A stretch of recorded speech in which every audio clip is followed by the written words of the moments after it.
Okay, thank you very much.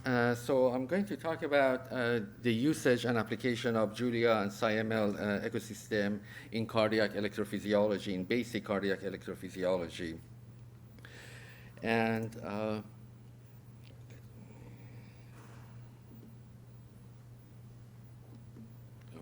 So basically, like many the other talks here, so the two main pillars of what we do in basic cardiac electrophysiology are either we start from experimental data, we have multi-electrode data, optical mapping use, many different Julia packages to process data. And here, for example, we have reentrant wave, spiral waves in a rabbit heart and a human heart.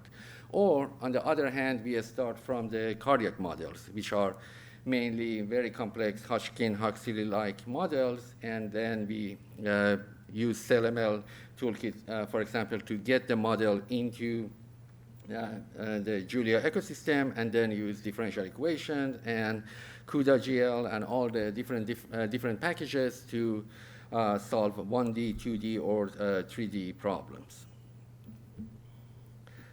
But that's not exactly what I want to focus today. So the main theme of my talk is regarding the maturity of the ecosystem. So when we start with a new ecosystem, we start with a black box approach. We have the models, we want to run them, ODE solvers, PDE solvers, and get the answer.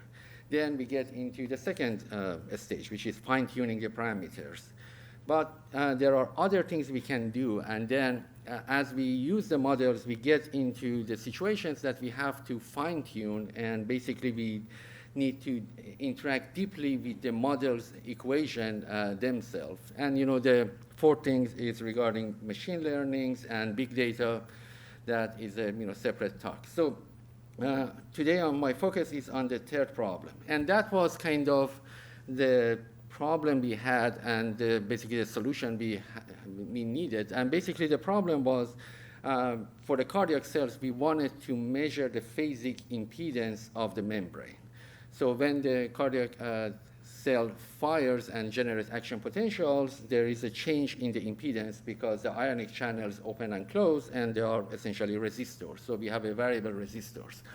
And so what we started with, we actually experimentally measured the impedance of the cardiac tissue. That's a rabbit heart.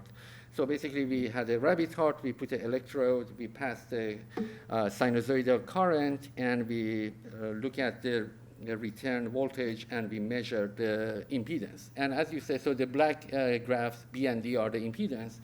And as you see, we see increased impedance during the action potential, and also there are spikes just before. So there are very sharp impedance changes at the depolarization phase when the action potential starts.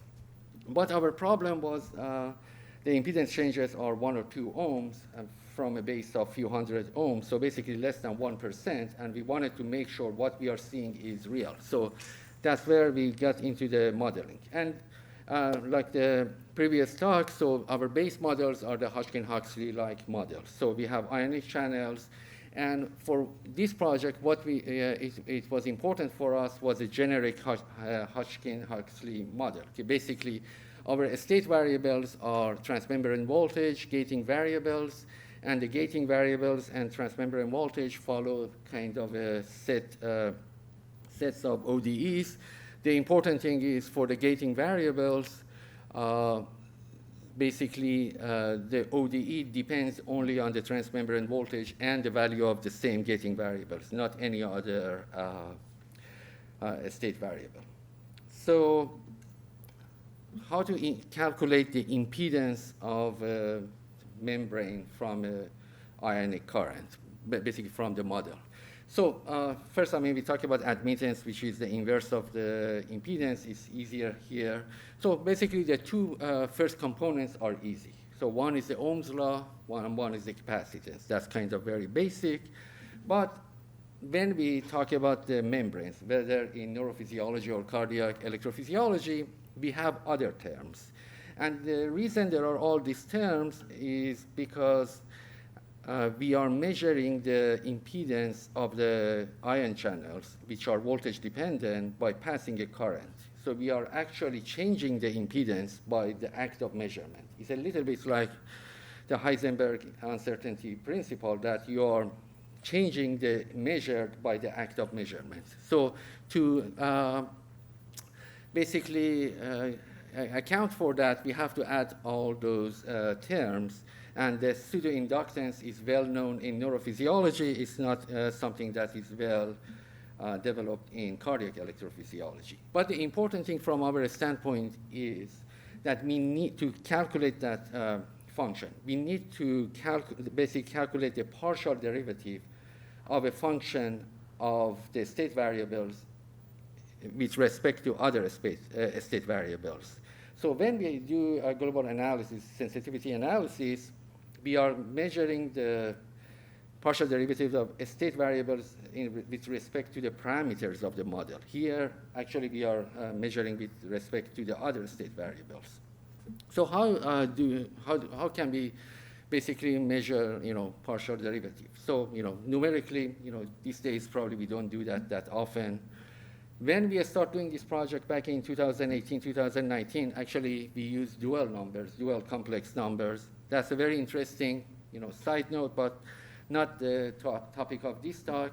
So it's 2023, we do auto differentiation at the level of the syntax tree. So we wanted to see how can we do that, basically to solve this problem with auto differentiation. So there are a couple of features of the differential equation ecosystem, which are, I believe, kind of underappreciated, and people don't, talk about them that often, but they are very helpful. So one is the observed. So the way, very briefly, the way, it works that, when you have a set of equations, it's a mix of ordinary differential equations and algebraic equations. We give it to basically an ODE system. It simplifies the equations, and if we can separate them, you get an ODE system, and then the algebraic equations are exposed as a variable observed. It's not used to solve, but it's there. And if they cannot separate, of course, we get a DAE system. But here, our focus is on an ODE system. The other feature is when you solve a problem and you have a solution object, actually you can pass a function of the state variable parameters and observe to the solution object, and it gives you the numerical value over the solution range. So that was kind of the general process that we did. So we started with a cardiac ionic model, imported into differential equation and modeling toolkit using SciML toolkit. So and then we convert that into an ODE problem. We solve it for a range of time, so we get a solution, a solved object. Now, to calculate impedance, we need three parameters. So it's the current. I current is the steady state value of the gating variables, and basically the tau, which is the time scale of the gating variables. So we define all of those based on the observed, and they are part of the basically exposed as the observed.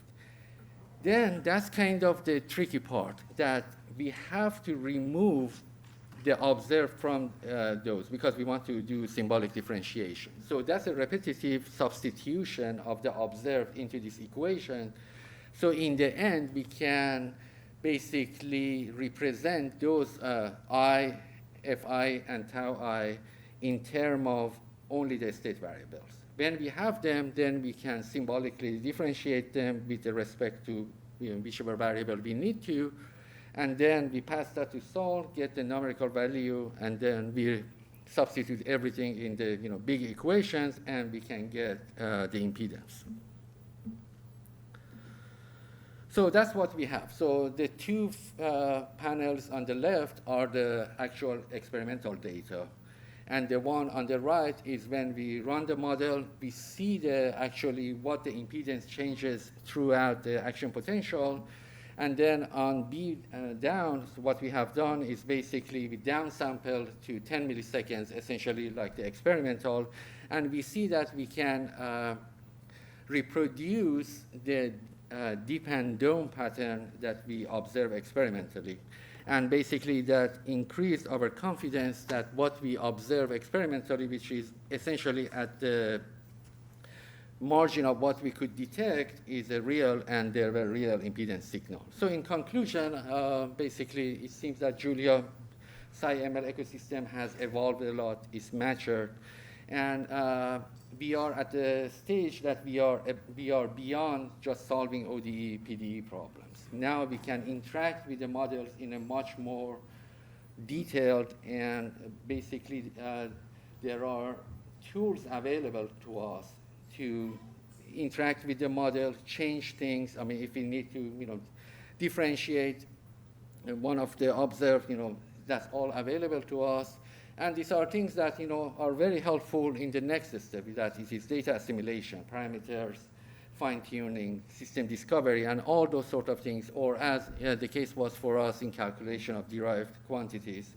And it's very, I'm very glad that we are at the stage that we can, we can go beyond just solving a black box problem with SciML. Thank you very much. Thank you very much. Do we have questions from the audience? No?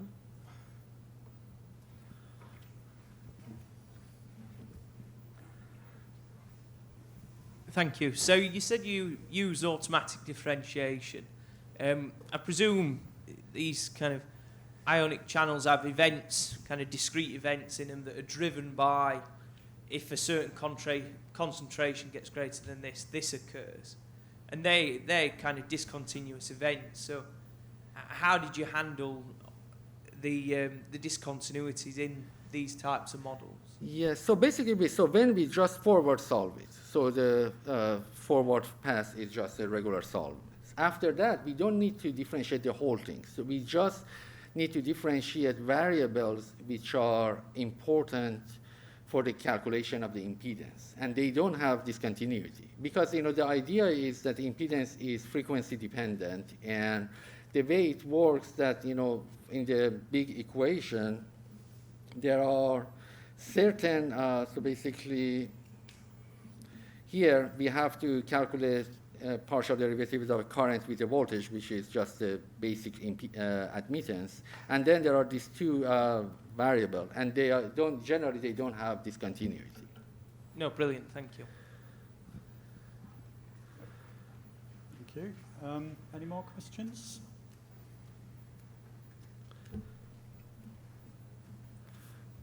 No? Thank you very much again. Welcome.